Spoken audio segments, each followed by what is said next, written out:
नमस्कार प्यारे बच्चों, कैसे हैं आप। मैं आलोक आपका बेहद स्वागत करता हूं अपने यूट्यूब चैनल गगन भारती इंस्टीट्यूट में। आज हम अपने क्लास में अपरिमेय संख्याओं के पुनर्भ्रमण के कुछ सवाल के बारे में सीखेंगे। देखिए हमारी क्वेश्चन क्या है कि सिद्ध कीजिए कि करीब 3 एक अपरिमेय संख्या है। क्वेश्चन हमारे पास है, सिद्ध कीजिए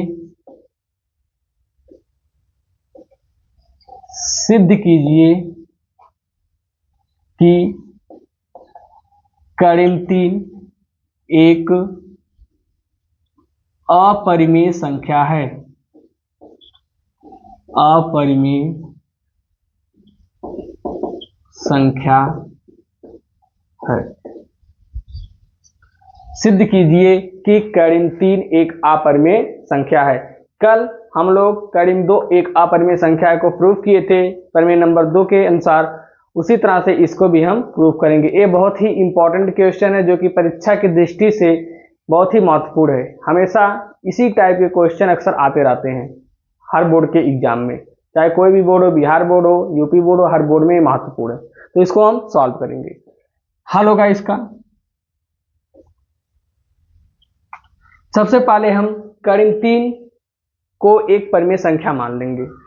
माना करीब 3 एक परिमेय संख्या है। करीब 3 एक परिमेय संख्या है।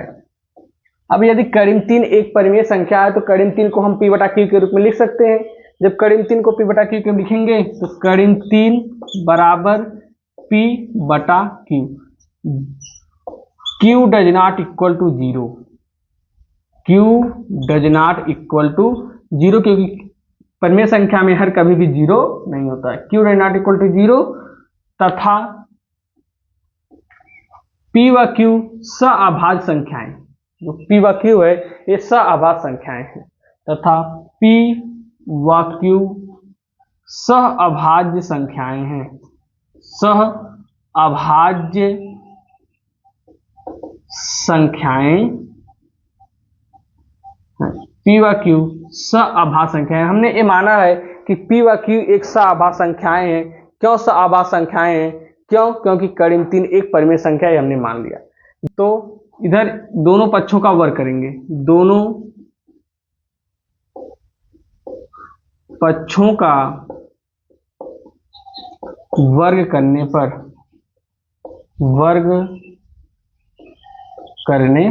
जब दोनों पक्षों का वर्ग करेंगे तो करीब 3 का होल स्क्वायर बराबर p/q का होल स्क्वायर। तो जाएगा 3 बराबर p² बटा q स्क्वायर। अब q स्क्वायर के यहाँ भेज देंगे तो 3q² बराबर p²।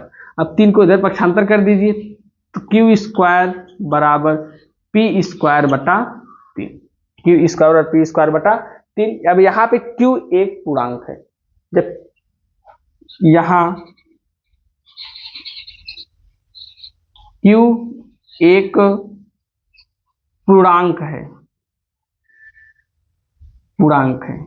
अब जब q एक पूर्णांक है तो q² भी एक पूर्णांक होगा। तो तब q² भी एक पूर्णांक है। अब q² एक पूर्णांक है तो p² बटा 3 भी एक पूर्णांक होगा। p² बटा 3 एक पूर्णांक होगा। अब p² बटा 3 एक पूर्णांक है, इसका अर्थ ये है कि 3 से p² विभाजित है। जो 3 p² व 3 से विभाजित है। जब p² 3 से विभाजित है तो p भी 3 से विभाजित होगा। ये प्रमेय नंबर 1 में हम सीख चुके हैं। तो हम लिखेंगे यदि p² 3 से विभाजित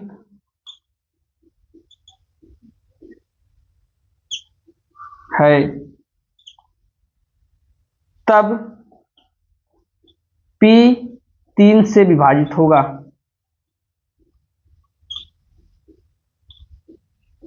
p 3 से विभाजित होगा। अब जब p 3 से विभाजित होगा तो कोई ना कोई पूर्णांक देगा, मतलब p बटा 3 बराबर एक पूर्णांक आ जाएगा। क्यों? क्योंकि जब 3 से p को विभाजित करेंगे तो यहाँ पे एक कोई ना कोई तो पूर्णांक आएगा ही आएगा, तो हम उसको मान लिए m। तो p बराबर क्या हो जाएगा? p बराबर 3m। इसको हम समीकरण नंबर बना लेंगे 1, समीकरण नंबर 1। अब p का मान हम यहाँ पे रखेंगे q स्क्वायर बराबर p स्क्वायर बटा 3। जो p बराबर 3m है इसका मान यहाँ पे हम रखेंगे, लिखेंगे। नहीं तो इसको समीकरण नंबर 1 बना लीजिए, इसको समीकरण नंबर 2 बना लीजिए। लिख लीजिए p का मान समीकरण नंबर 1 में रखने पर p का मान समीकरण 1 में रखने पर, अब जब p का मान समीकरण नंबर 1 में रखेंगे तो क्या हो जाएगा? यहाँ पर हो जाएगा q स्क्वायर बराबर p के स्थान पर लिख देंगे 3m का होल स्क्वायर बटा 3। तो जाएगा q स्क्वायर बराबर 3 त्रिक का 9 m स्क्वायर बटा 3। अब इस 3 से 9 को काट दीजिए, 3 का 3, 3 त्रिक का 9, तो q स्क्वायर बराबर यहाँ पे 3 बचा 3m स्क्वायर। अब 3 को इधर पक्षांतर कर देंगे q स्क्वायर के पास। जब 3 को इधर पक्षांतर करेंगे तो q स्क्वायर बटा 3 बराबर m स्क्वायर, q स्क्वायर बटा 3 बराबर m स्क्वायर। अब m स्क्वायर एक पूर्णांक है, m स्क्वायर एक क्या है? पूर्णांक है। तब m भी एक पूर्णांक होगा, m भी एक पूर्णांक होगा। यदि m स्क्वायर एक पूर्णांक है तो m भी एक पूर्णांक होगा। जब m एक पूर्णांक होगा तो मतलब q स्क्वायर बटा 3 भी एक पूर्णांक होगा, क्योंकि इसी के बराबर है। तब q स्क्वायर बटा 3 भी एक पूर्णांक होगा।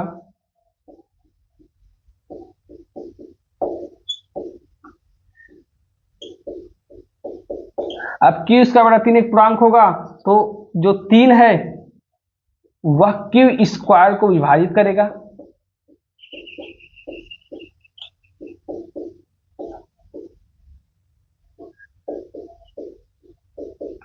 अब 3 यदि q स्क्वायर को विभाजित करता है तो प्रमेय नंबर 1 से 3 q को भी विभाजित करेगा। तब प्रमेय 1 से 3 q को भी विभाजित करेगा।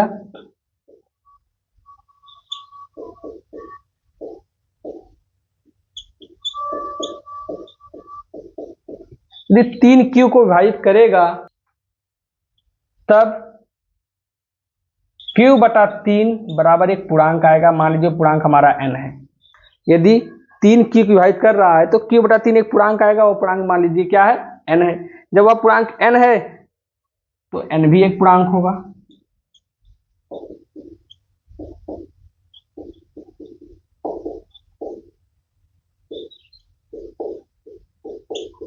अब n एक पूर्णांक है तो q बराबर 3n, 3 का यहाँ पक्षांतर कर देंगे, इसे बना लेंगे समीकरण नंबर 3। अब हमारे पास समीकरण नंबर 2 से आया है p बराबर 3m और समीकरण नंबर 3 से आया q बराबर 3n। मतलब p और q दोनों सह संख्याएं थी, मगर यहाँ पे 3m और 3n 3 उभयनिष्ठ आ रहा है। हम यहाँ पे लिखेंगे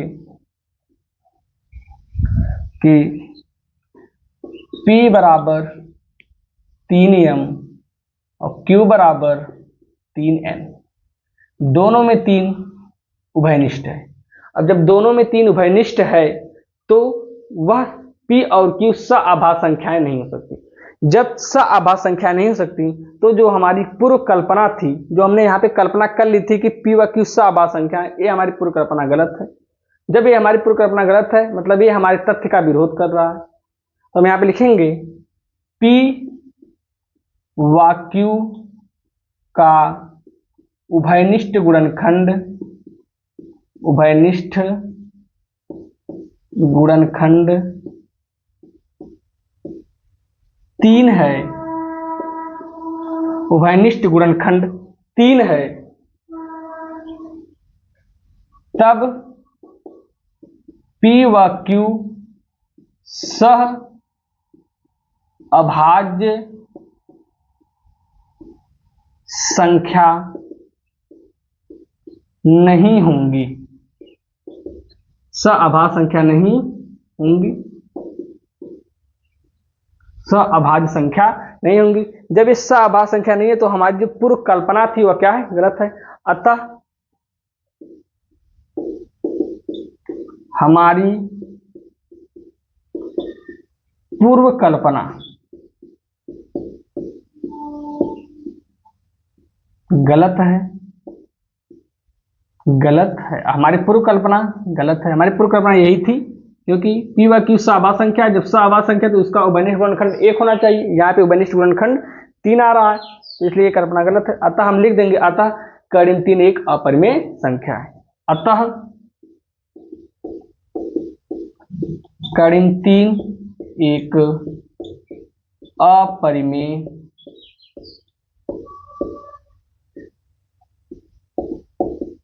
संख्या है। अतः कर्ण 3 एक अपरिमेय संख्या, ये हमारा सवाल सिद्ध हो गया। यदि आपको हमारी वीडियो समझ में आई हो तो आप इसे लाइक करिए, सब्सक्राइब करिए तथा शेयर करना ना भूलें। धन्यवाद, मिलते हैं अपने अगले क्लास में।